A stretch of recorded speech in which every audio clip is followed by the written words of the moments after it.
বিরতির পর স্বাগত। মোদী সরকারের আমলে ৬৯ কোটি টাকার রেশন কেলেঙ্কারি হয়েছে।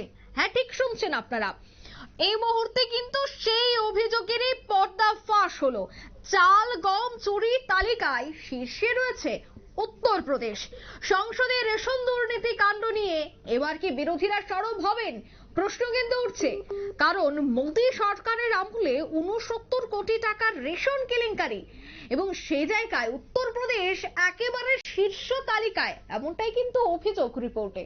বিস্তারিত জানবো, টেলিফোন লাইনে যুক্ত হয়ে গেছে প্রতিনিধি শতাব্দী দেবনাথ। শতাব্দী, ঠিক কি জানতে পারছো, বিরোধীরা কি সরব হবে এই বিষয়টায়? দেখো, মোদী সরকারের আমলে এবং আমরা আগেও দেখেছি বিগত জামানায় যেখানে নামমাত্র মূল্যে খাদ্যশস্য আম জনতার করে পৌঁছে দেওয়ার জন্য বিশেষ করে দেশ জুড়ে চালু হয়েছে তোমার রেশনিং ব্যবস্থা। কিন্তু সেই ভর্তুকি যুক্ত যে রেশনিং ব্যবস্থা বা বিনামূল্যে খাদ্যশস্যের যে সিংহভাগই দরিদ্র নাগরিকদের রান্নাঘরে পৌঁছচ্ছে না, সেই রিপোর্ট কিন্তু ইতিমধ্যে তোমার সামনে এসেছে। সম্প্রতি তোমার এক সমীক্ষায় সেই রিপোর্ট উঠে এসেছে। কিন্তু কেন এইগুলি হচ্ছে, বা যারা দরিদ্র সীমার নিচে বসবাস করেন তাদের জন্য রেশনিং ব্যবস্থা চালু করা হয়েছে, আদতে তাদের ঘরেই সেখানে যাচ্ছে না রেশনিং, বা তারা রেশনিং ব্যবস্থার সুযোগ সুবিধা পাচ্ছেনই না। এমনটা চাঞ্চল্যকর তথ্য, যা কিনা সরকারের শীর্ষ আধিকারিকদের এক প্রকার কপালে চিন্তার ভাঁজ ইতিমধ্যেই পেতেছে। এবং চলতি বছরের নভেম্বরে দেশের রেশনিং ব্যবস্থা নিয়ে করা হয়েছে একটি সমীক্ষা, এবং সেই সমীক্ষায় রিপোর্ট প্রকাশ এসেছে যে Indian council for research on international economic relations কেন্দ্রের বিভিন্ন মন্ত্রকের এই যে বিবিধ কাজের সমীক্ষা, যেটা করা হয়েছে 1981 সালে প্রতিষ্ঠিত এই অলাভজনক সংস্থা, এবং সেখানে রিপোর্টের জনবন্টন ব্যবস্থার মাধ্যমে দেওয়া যে খাদ্যশস্যের 28% উপভোক্তাদের কাছে পৌঁছচ্ছে না বলে তারা উল্লেখ করেছে।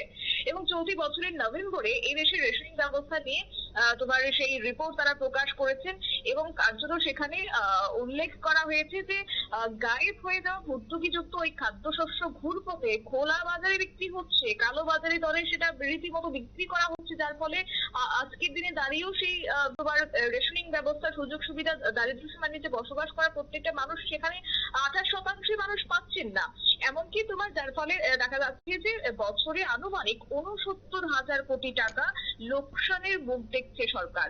খোলা বাজারে বিক্রি হওয়া এই খাদ্যশস্যের মধ্যে মূলত রয়েছে তোমার চাল এবং গম, এবং এর পরিমাণে 2 কোটি টন বলে যেটা জানিয়েছেন সমীক্ষকরা ইতিমধ্যেই জানিয়ে দিয়েছেন। এবং নিয়ম অনুযায়ী যেখানে বলা হচ্ছে যে এই যে জনবন্টন ব্যবস্থা মাধ্যমে এই চাল এবং গম 81,40,00,000 উপভোক্তার কাছে পৌঁছানোর কথা ছিল, তার বদলে দেখা যাচ্ছে বিপুল পরিমাণ ভর্তুকিযুক্ত খাদ্যশস্য খোলা বাজারে বেশি দামে বিক্রি করা হচ্ছে। আর এই বিক্রি হওয়ায় সরকারি নজরদারি নিয়ে স্বাভাবিকভাবে একটা প্রশ্ন তুলেছেন অভিজ্ঞ মহল, এবং ভর্তুকির নামে করের টাকা নষ্ট করার প্রয়োজনীয়তা নিয়েও ইতিমধ্যে সমালোচনা শুরু হয়ে গেছে। তবে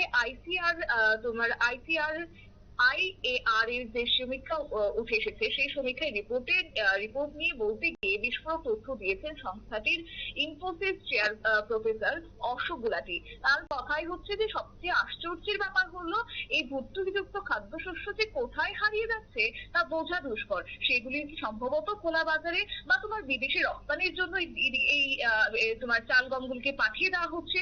এবং রিপোর্টে খাদ্যশস্যের জন্য গৃহস্থালির খরচ এবং 2022 সালের অগস্ট থেকে গত বছরের জুলাই পর্যন্ত ফুড কর্পোরেশন অফ ইন্ডিয়ার প্রতি মাসের খাদ্যশস্য নষ্ট হওয়ার পরিসংখ্যানও তারা তুলে ধরেছেন।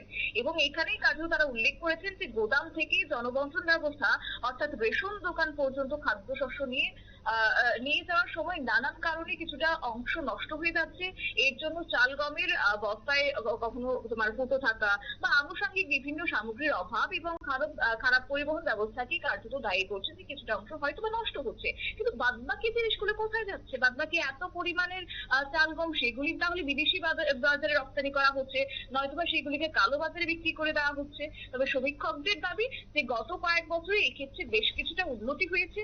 2011 থেকে থেকে 2012 সালের যে তোমার রিপোর্ট তুলে ধরেছে, সেখানে আর্থিক বছরে ভর্তুকিযুক্ত খাদ্যশস্য নষ্ট হওয়ার পরিমাণই হচ্ছে তোমার 46%। আর বর্তমানে সেই সূচক অনেকটা নামলেও তা কিন্তু পুরোপুরি ভাবে নির্মূল করা যায়নি। কিন্তু সরকারের স্তরে এই ব্যাপারে আরো চিন্তা ভাবনার প্রয়োজন রয়েছে বলে তারা জানাচ্ছেন। সমীক্ষকদের এটাই দাবি, এবং একই সঙ্গে তারা আরো বলছেন যে বারবার বন্টন ব্যবস্থার ভর্তুকিযুক্ত খাদ্যশস্য চুরির কথা সাম্প্রতিক সময়ে একাধিকবার উঠেছে। সেখানে জালিয়াতি বন্ধ করতে 2016 সালে রেশন দোকানগুলিতে কম্পিউটার চালিত যে তোমার পয়েন্ট অফ সেল মেশিন চালু করেছে প্রশাসন। আর তাতে করেও দেখা গেছে তোমার সূচক নামলেও সেই পরিমাণে যে চুরি বা তোমার ভালোভাবে যে বিক্রি হওয়া, সেটা কিন্তু কার্যত এখনো পর্যন্ত পুরোপুরিভাবে বন্ধ করা যায়নি। সমীক্ষকরা বলছেন সেগুলির দিকে যাতে নজরদারি দেওয়া হয়, এবং আজকে যে এই যে তোমার রিপোর্ট প্রকাশ এসেছে তাতে করে আগামী দিনে স্বাভাবিকভাবে বিরোধীরা সংসদের শীতকালীন অধিবেশন সেটা চলবে, এটা স্বাভাবিক। কিন্তু এখন দেখার বিষয় যে বিরোধীদের পক্ষ থেকে কি অভিযোগ থাকে এবং শীতকালীন অধিবেশনে তারা কতটা সরব হয় এই বিষয়গুলির দিকে। অঙ্কিতা, ধন্যবাদ শতাব্দী। অর্থাৎ সংসদে রেশন দুর্নীতি কাণ্ড নিয়ে কি সরব হবেন বিরোধীরা, সেটাই এখন দেখার। কারণ একদিকে বাংলাদেশ ইস্যু, অন্যদিকে এক বিল একটা থাকছে, তারপর আবারও এই দুর্নীতি, চাল গম চুরির তালিকায় শীর্ষে উত্তরপ্রদেশ, রেশনিং দুর্নীতি, এই বিষয়গুলিও নিয়েও কি সরব থাকছে বিরোধীরা, তার দিকে নজর থাকছে। তবে এই মুহূর্তে নিয়ে নিচ্ছে ছোট্ট একটি বিজ্ঞাপন বিরতি।